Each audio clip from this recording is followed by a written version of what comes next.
The water delivery man took one look at the little girl's hand and immediately noticed that her fingers were fractured. Without hesitation, he grabbed the boy's ice cream, quickly ate it in a few bites, and then placed the popsicle stick against the girl's injured finger. He swiftly pulled off her hair tie and used it to secure the stick in place, a quick and simple splint. This water delivery man was named Daniel, and he jokingly asked the girl for a treatment fee. 치료해달라고 안 했잖아요.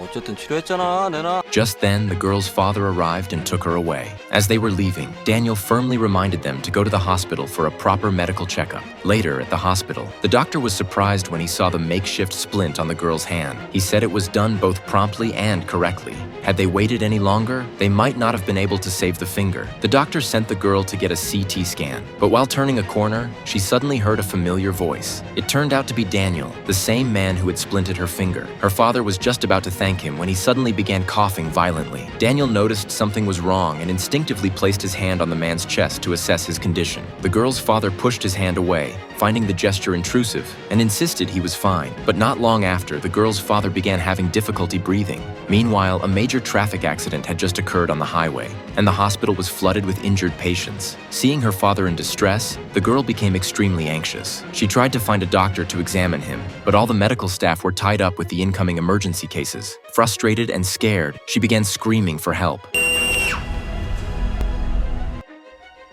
Despite the commotion, the doctors remained overwhelmed. Daniel stood silently, watching everything unfold. Just then, a kind female doctor came over to ask what was wrong. She was about to examine the girl's father when the attending physician next door called her away to help with another patient. Unable to stay, she instructed a colleague to take the girl's father for a CT scan. Still concerned, Daniel decided to go along with them. Inside the elevator, the girl's father suddenly collapsed. Daniel and the doctor quickly helped him out and laid him flat on the floor. The doctor rushed off to grab emergency equipment while Daniel placed his hand on the man's chest again. Instantly, a 3D image of the man's heart appeared in Daniel's mind. He realized the man was experiencing cardiac arrest. Just then, the doctor returned with a basic resuscitator and was about to intubate the patient. But Daniel insisted that he check the man's heart first. The doctor ignored him, so Daniel grabbed the resuscitator out of his hands. Left with no choice, the doctor finally began to examine the heart.